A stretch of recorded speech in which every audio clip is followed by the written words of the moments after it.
Okay, so welcome everybody. Once again, Jane Tesner-Kleiner, the Lower Columbia Nature Network for the April Partners Meeting with our special guest today, Juliette Fernandez from the U.S. Fish and Wildlife Service, Ridgefield Complex.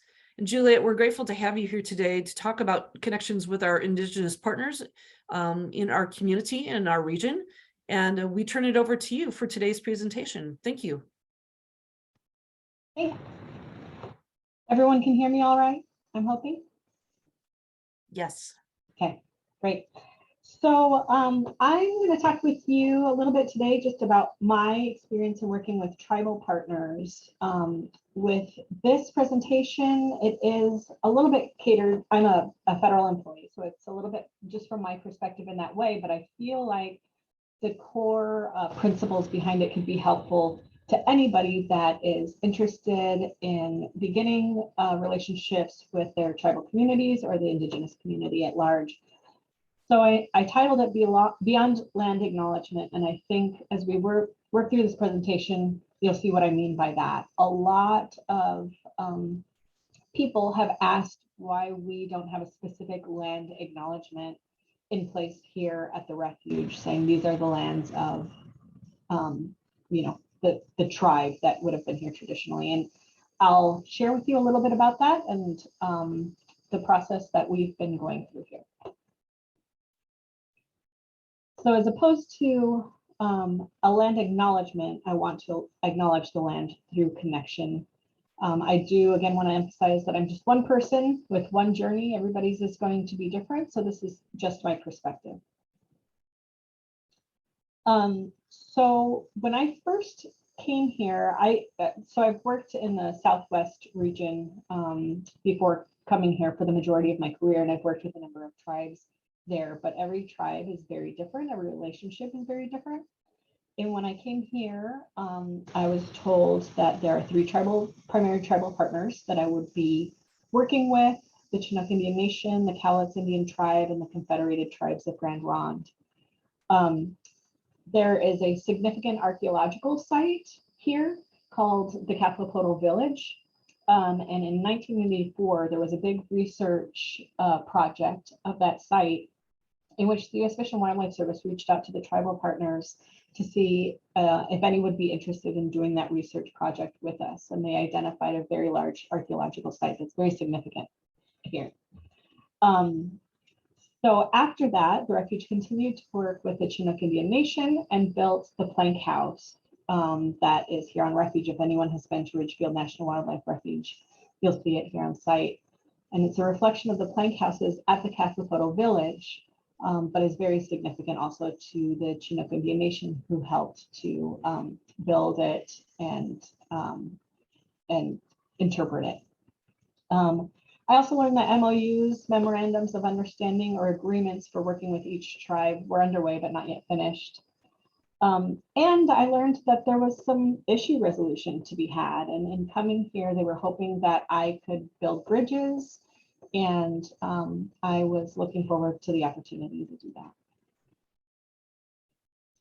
So the way that I started personally was I sent a letter to the chairmen and women of each of the tribes just to introduce myself and share my commitment to partnership, and that I wanted to just set up a meeting to listen.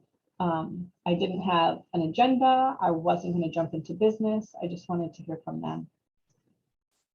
In doing so, I spoke with the Chinook chairman and vice chair, and they taught me that their people were from Kathlepotl. They were part of the research project that happened at the village.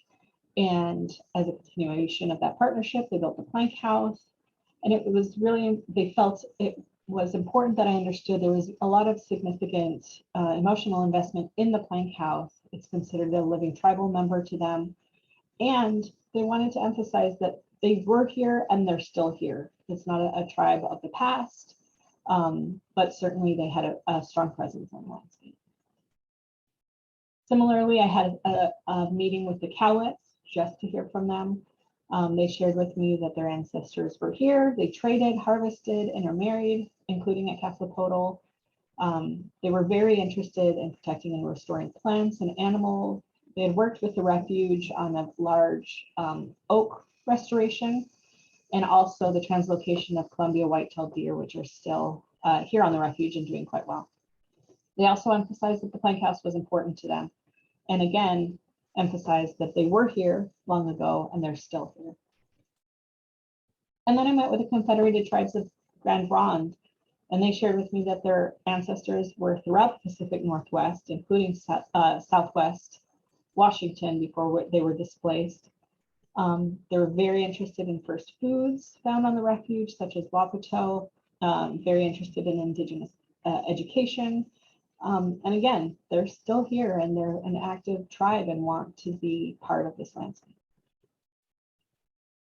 So there were some viewpoints that were a little bit divided as far as who was here and when. I learned that there were a number of things going very well. There were education programs with local schools that were going very well and harvest opportunities. But there were also bridges to be built within the tribal community. There were disagreements on who was here and when, who had claim to these ancestral lands, who had rights to use the plank house and when. And they also shared with me there were promises made and promises broken by the government, the agency, and the Refuge over time, and that trust would need to be built. And that they didn't always feel like there was transparency in things that were being published or being said.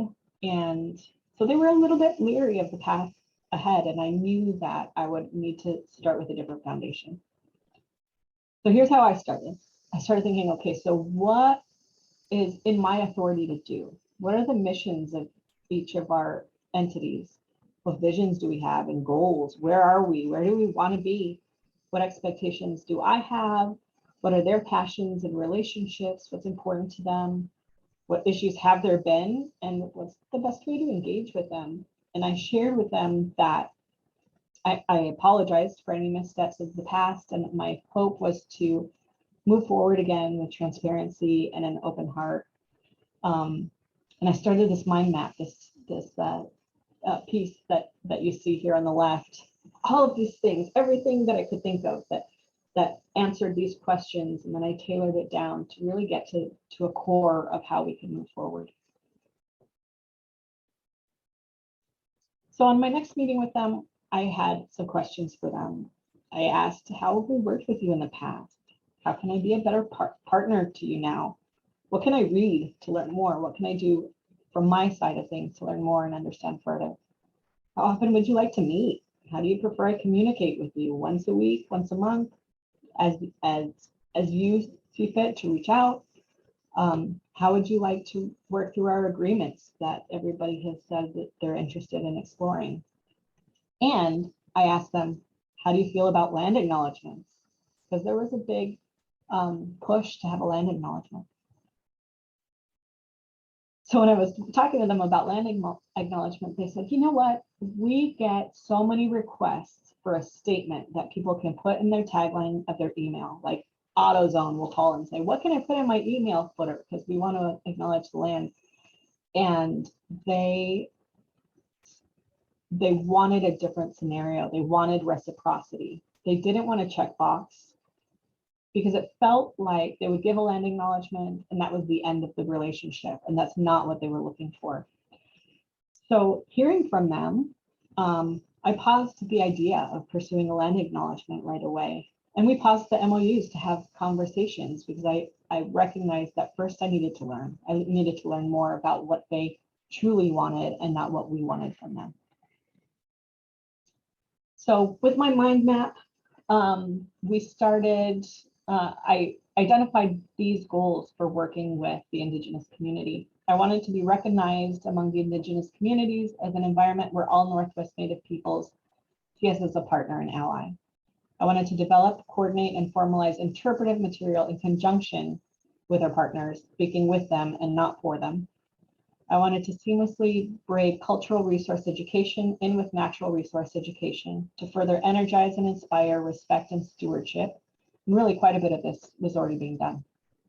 I wanted to improve our tribal relationships by ensuring timely, frequent, responsive, and inclusive coordination, formally and informally. So as a government agency, I have certain requirements of myself, but I wanted to go beyond that and really have a relationship. And then I wanted to strengthen an all-inclusive atmosphere with the staff, docents, volunteers, really reframed on empathy and grounded in our mission. So I started having monthly calls. I updated them on all of our programs and different events that may be of significance to the tribes. And I welcome them to share with me areas of concern or partnership opportunities. So here's how I started.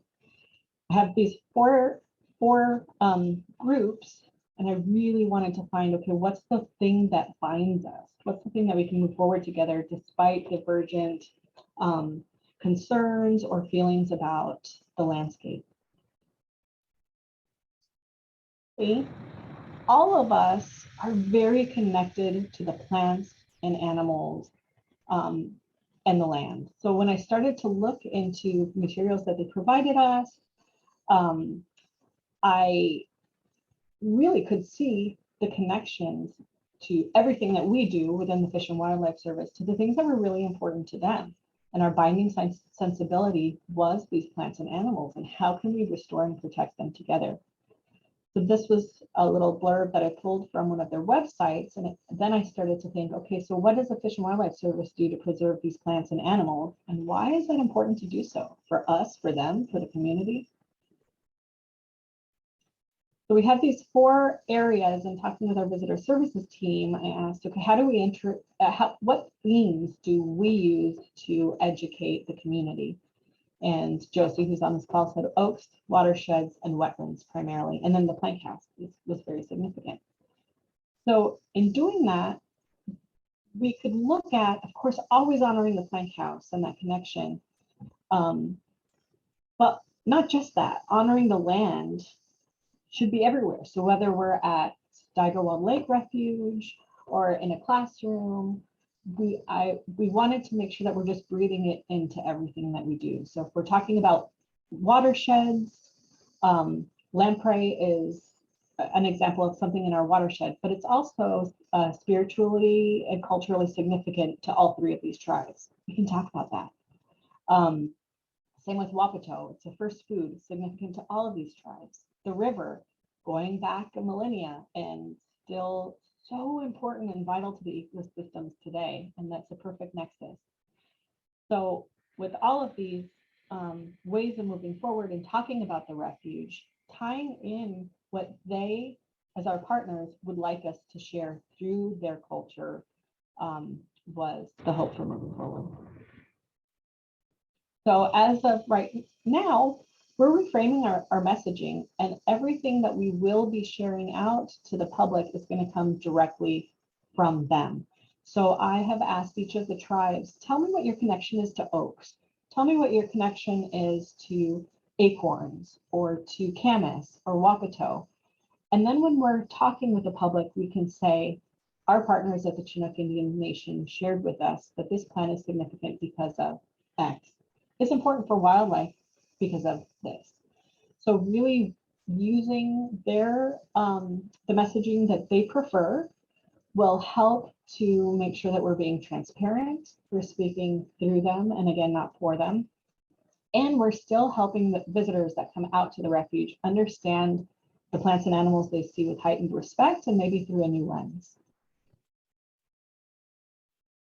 Community Nature Center, if you've been out to Ridgefield recently, you'll see that our administrative building is where I'm sitting now, and we're so happy to be in it. But also in thinking about the next phase, which is the Community Nature Center and the exhibits that we have in there and the way that we message things, the information that they share with us will allow us to have that messaging and really tie it back to the purpose of the refuge.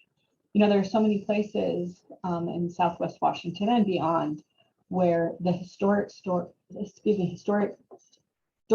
is told, but there are not a lot of places that are very specific to the plants and animals and why they're so significant and culturally important to our tribal members. So those stories, I think, will really be meaningful when people come here to see wildlife and then can learn more beyond the petals and leaves, but really learn more about the life of those plants and why they're so important.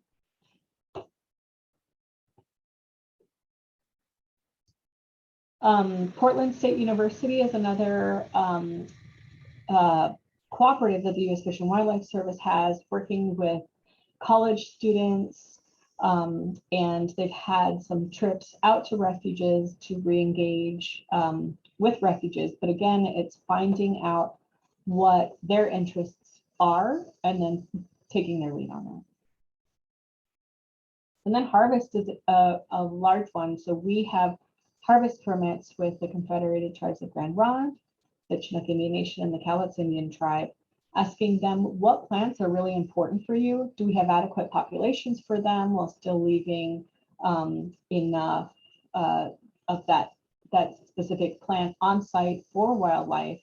And really, in looking at these harvests, they are very sensitive to ensure that they aren't taking too much, and they see how important it is to have these plants for wildlife as well. And so it's really been a wonderful conversation about how we can restore and plant and harvest in a way that's very connected to the landscape, the way that it has been for many, many years before we were here.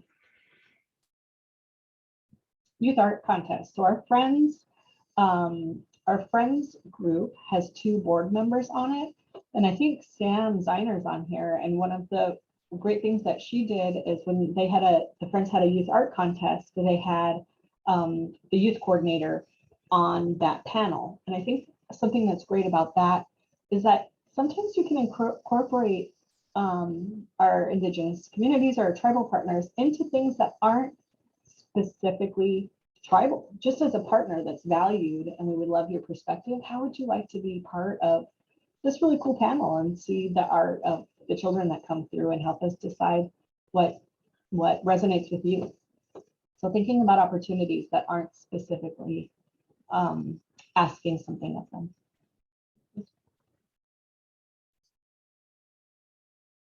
And then the memorandums of understanding are still underway. Again, my goal was working with them, no surprises. It's a very long process. We're finding those bridges. It's centered in respect. And what I always share with them is that I'm on their time frame. I'm here when they're ready, and I'm not pushing this administrative piece. I'm here to work with them and meet their needs in the time frames that's respectful to them. And so as another example, we were doing a fish salvage, moving fish from one place, fishing lamprey from one place at Staggerwald Lake to another creek. Because I knew that lamprey were significant, culturally significant to our tribal partners, I reached out to all of them and I said, we're doing a lamprey salvage. If anybody would like to come and join, be part of it, say something, I very much welcome you to do that. I do this often for any biological activities. And so in this picture, you see Sam Robinson of the Chinook Indian Nation giving a blessing before we did our lamprey salvage. And he did a blessing for a safe day for all of the techs that we're working out there today, but also safe passage for the lamprey. And this is not an unusual occurrence. We're very grateful for them coming out and doing this. And it shows a respect that we have for their connection for these plants and animals as well.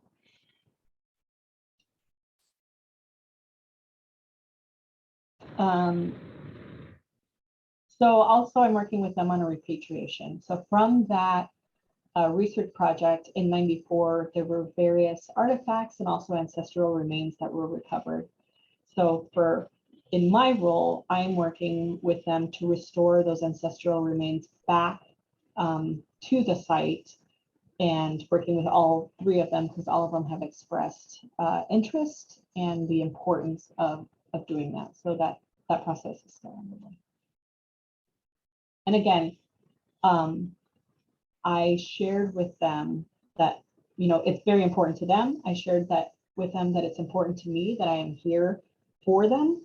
And once we're out there and doing the repatriation, I'm happy to, hand the ancestral remains over, and then I can step out because it's not about me. It's about their connection and the meaning that it has for their tribes. So my role is whatever they need it to be in those moments. So I know that my presentation was talking kind of more from, you know, a government entity into some already established relationships, but I hope that through it, there were maybe some ideas of how you can start the conversation with your tribal partners and how meaningful those connections can be and how important. My suggestions would be start by listening and find that common importance. What is something that you're doing where you think, you know what, for a tribe or for the Indigenous communities near me, they might really be interested in learning more about this, you know, natural area or what we're doing here. And I'd like to invite them to be part of that. I think the biggest thing I want to emphasize is that relationships are not transactional. So I would caution against asking things of them, especially up front, asking too much of them, as opposed to building that relationship through reciprocity, through kindness, through respect and understanding, and then letting the relationship determine what you do together. I'd invite them to celebrate exciting events with you or opportunities of shared interest. Just come out and enjoy it with us. We would love to have you without having a request of them. I think if you do request their time, I would suggest trying to offer an honorarium. If you have the ability to do that, to honor their time and their values, some may accept it, some may not.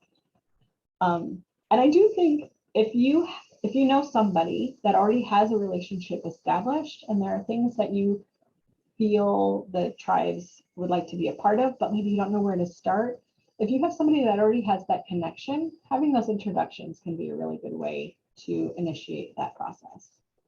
And for me, I always preach this in everything that I do: ask questions.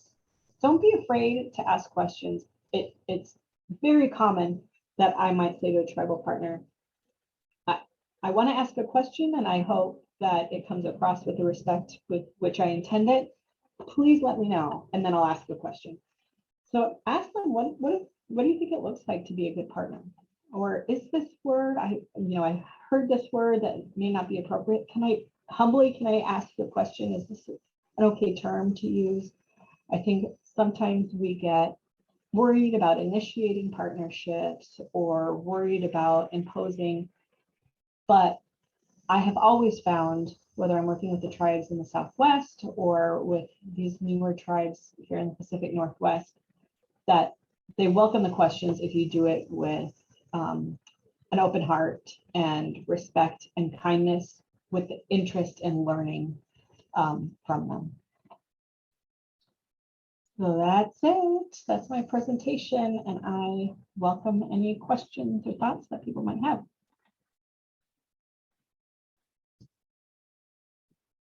Thank you, Juliette. That was really impactful and very informational. Thank you for that. I've taken you off spotlight so everybody can see each other, so feel free to turn your cameras back on if you so choose. And we have time for discussion and questions, and if you have an example to share. I know several of our other partners work with the local Indigenous partners as well. So I will offer this time to ask any number of the Refuge partners that we have on the call today to share your thoughts.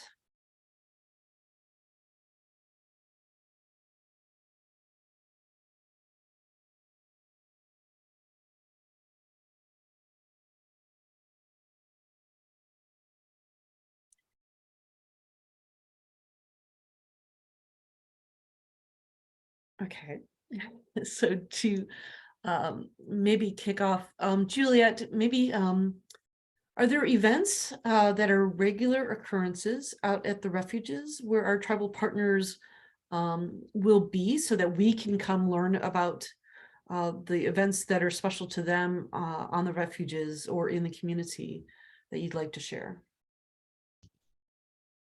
So on the refuge, some of our cultural education has been paused. We're restoring the floor of the plank house, but also capacity.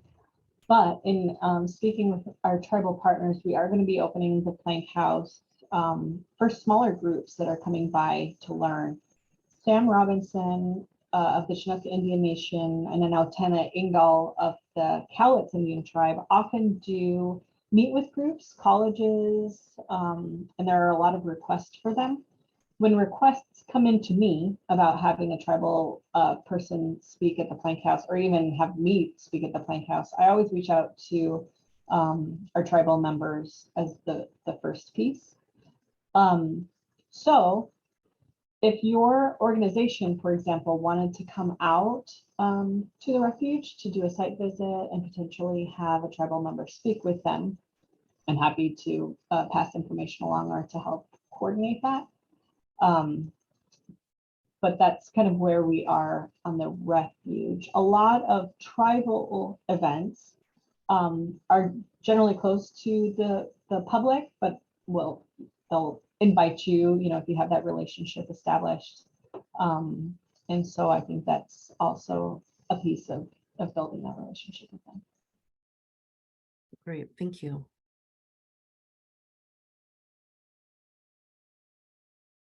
Any other questions for Juliette or our partners? I see Valerie's on the call. Valerie, I might put you on the spot if that's okay to talk about maybe some of the relationship projects that you're working with as well with the local tribes. Sure.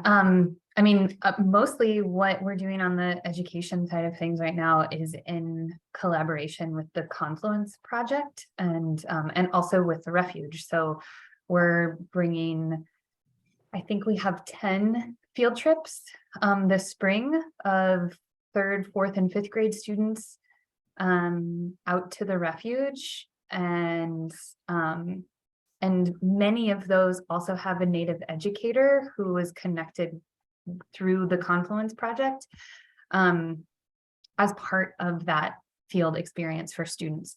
One of those is Sam Robinson, and so that small group of students will be able to work with him and also access the and experience the Plank House. And so that's a really special opportunity, like Juliette talked about.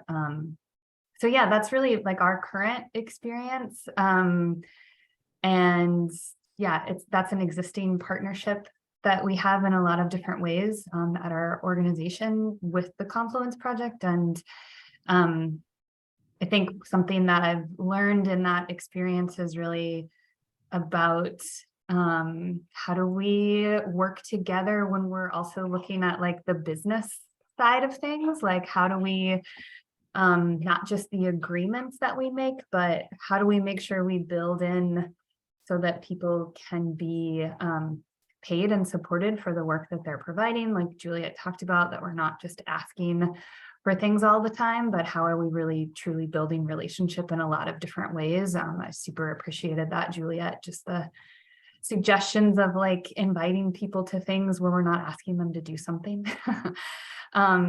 And I think that's a lot of learning, because I think in the partnership space, it's easy to be like, oh, this would be great if we could add this element. And instead it's like, how are we just really tending relationship and building relationship in ways that lead to collaborative ideas rather than us coming forward with an idea. And that is a really great space to be in, I think, in a true partnership way. So that's a lot of the learning over here, and it's been really great we'll continue to learn as we go through the spring and getting to work with the Native educators that we get to on our team and with the students and at the Refuge. And yeah, so that's what we got over here. Thank you for that. I really appreciate that insight. That's great. Is anybody else working on a project or an event or a program with our local partners, Indigenous partners, that you'd like to share?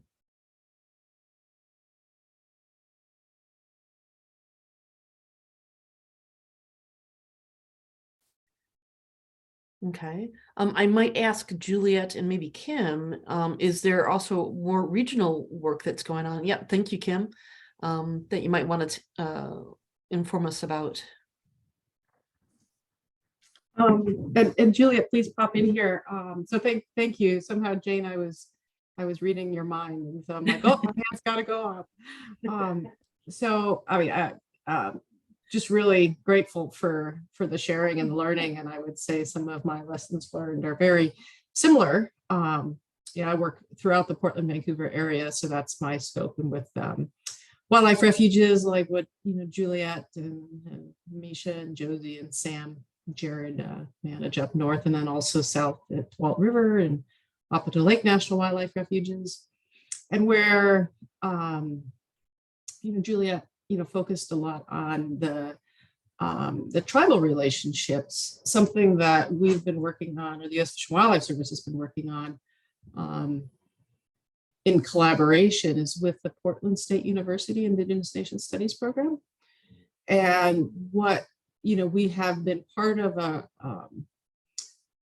you mentioned, I think it was Valerie, sort of tending relationships over time. So we've been building relationships which started with Portland State, working with Judy Bluehorse Skelton, and she's now an assistant professor in that program. It started like 8 or 10 years ago, having coffee on a sidewalk cafe and talking about and listening and what's possible. And it really does take a long time to build those relationships and that trust before you do things necessarily.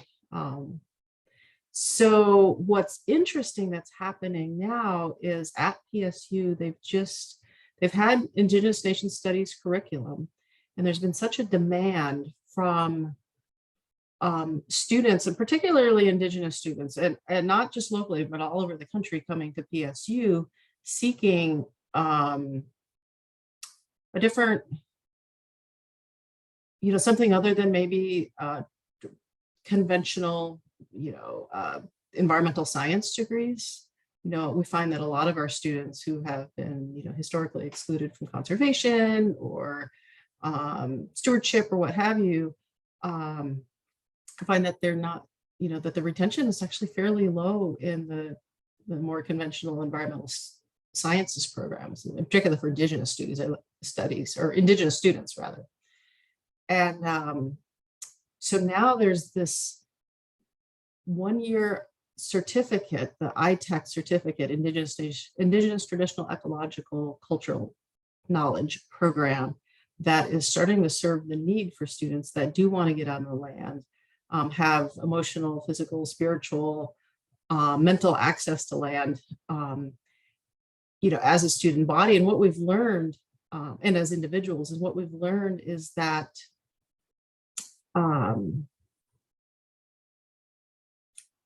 in the academic context, everybody really cares about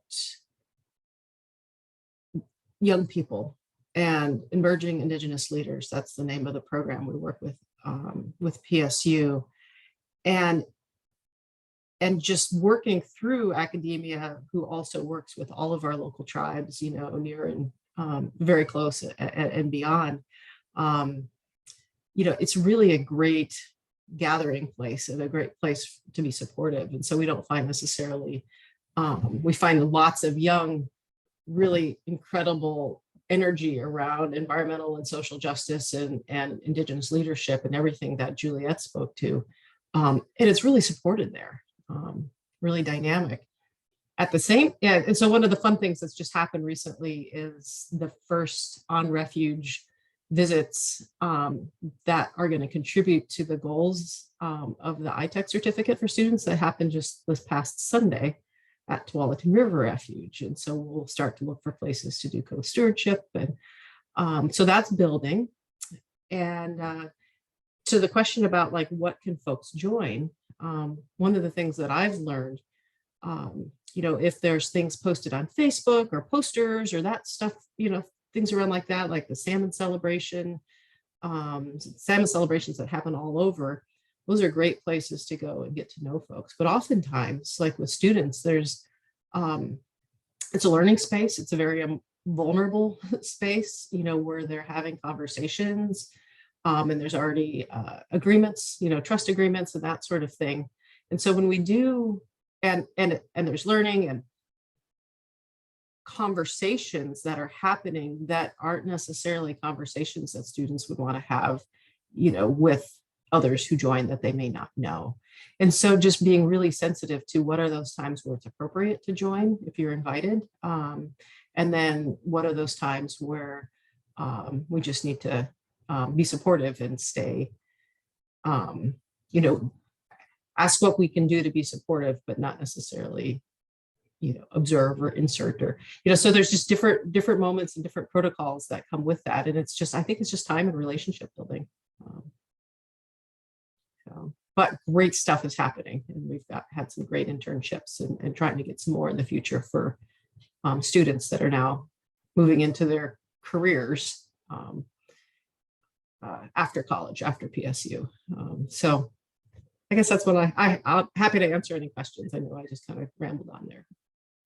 No, that's really great. Thank you for sharing that. And if you haven't heard Judy speak before, she's an amazing speaker and presents it in a number of venues around the community. And to add on to the piece about curriculum, I think one of the reasons we're hearing a lot of questions from folks about curriculum is because one of the opportunities is through the state of Washington. I just put the link in the chat for you. If you're not familiar with the OSPI, the Office of Public Instruction, which is the Department of Education for the state of Washington, has a curriculum that's been out for a little while now. And so people are trying to learn how to teach this curriculum. And there's, different trainings and partnerships to work through that. One of the resources, if I've probably mentioned this before, but I'll mention it again, the last issue of Clearing Journal magazine has an amazing resource. Like, I keep it in my library of resources because it's such a great collection of partners telling their stories, including Judy and others from around the Pacific Northwest. It's a free download on their website. It has a beautiful picture on the cover of someone holding a collection of camas, so you can't miss the cover. It's a beautiful collection of camas flowers on the cover of the last issue. But and you can order a printed copy from Larry, who's the editor of Clearing Magazine. So there are some resources out there that are very current and have a list of other partnerships. There's some really great resources listed in the back of that issue as well. So you can either scroll through it online or get a copy for yourself. But there's a whole lot of really great partnership resources in that issue for you to learn more about teaching curriculum and partners who can help you with that.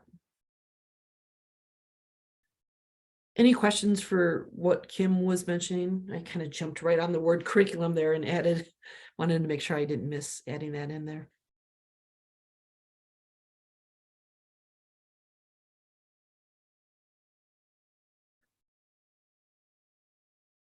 Okay, I'd like to offer that as we have come out of COVID and we're back to in-person meetings again, we will have upcoming meetings in person over the summer.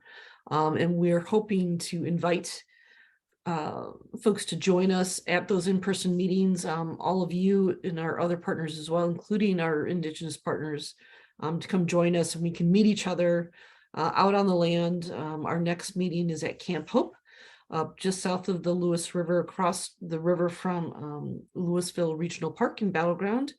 If you have not been to Camp Hope, they've been making improvements to that site for probably over 10 years. It's really a beautiful, amazing little piece of nature within a short drive of the urban area. So we'll invite folks to join us there too. I'm not shifting topics. I just want to make sure that when it comes to building relationships, I think that's, I've had a project recently on the other side of the river in Portland, in the northeast part of Portland, with the Seven Canoes tribe. It's a small tribe, but it's very rich in culture right in the center of town. And there is an interpretive center that they have there. So if you go to there, I'll try to find their website and give you that link. If you would like another resource to visit in the Portland area, there's the Seven Canoe tribe.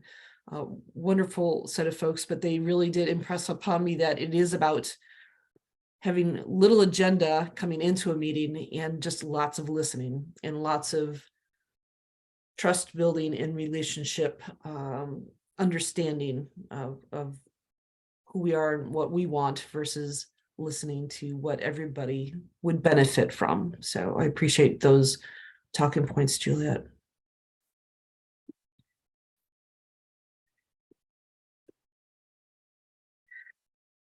All right. Well, if you don't have any more questions for Juliette, thank you again. That was a really great presentation. We will get that posted to our YouTube page. So it's when you go to YouTube and type in Lower Columbia Nature Network, that will be there. I'm going to stop the recording. So give me 1 second, please. Grace has her hand up.